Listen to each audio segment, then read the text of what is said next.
Now we would like to invite Vian Slo to hear from one of our strongest voices in the community, a Yazidi survivor whose story represents courage, resilience, and the strength of the Yazidi people.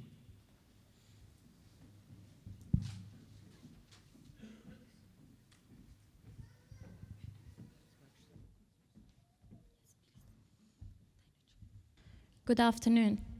My name is Vian, and I'm a proud Yazidi woman.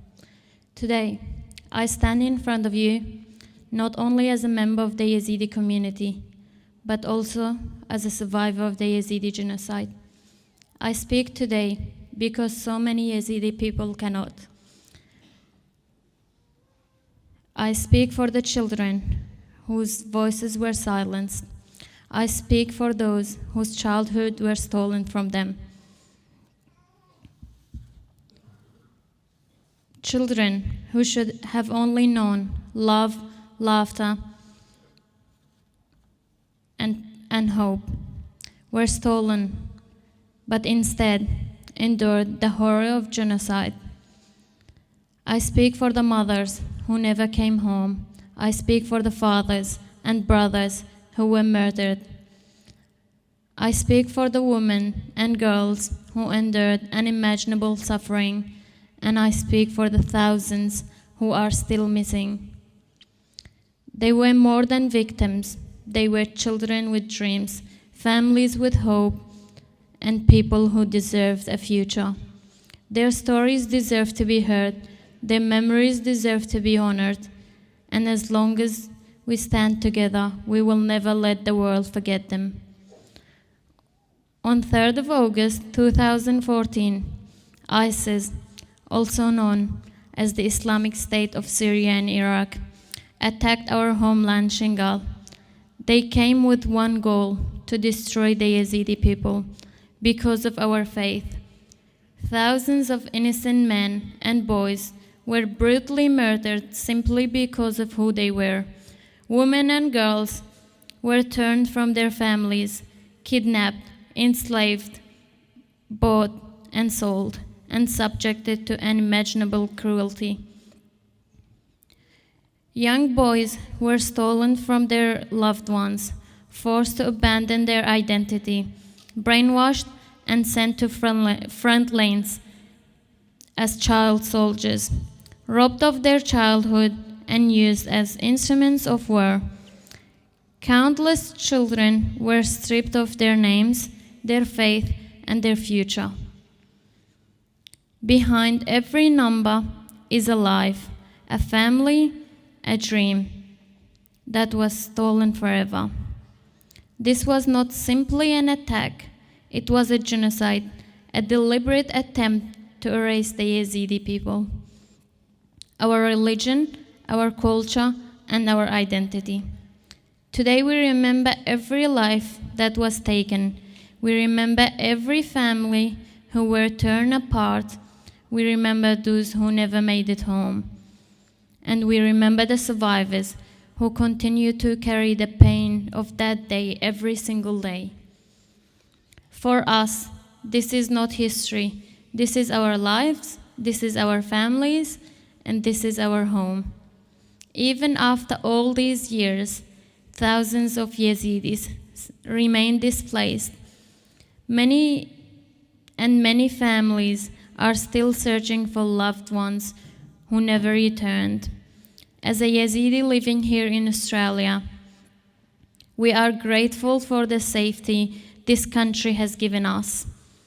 Australia became our home when we had nowhere else to go.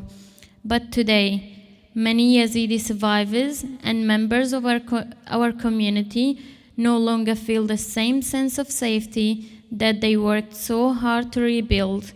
For people who lived through genocide, ISIS is not just a chapter in history, it's a lifelong trauma that continues to shape our lives every day.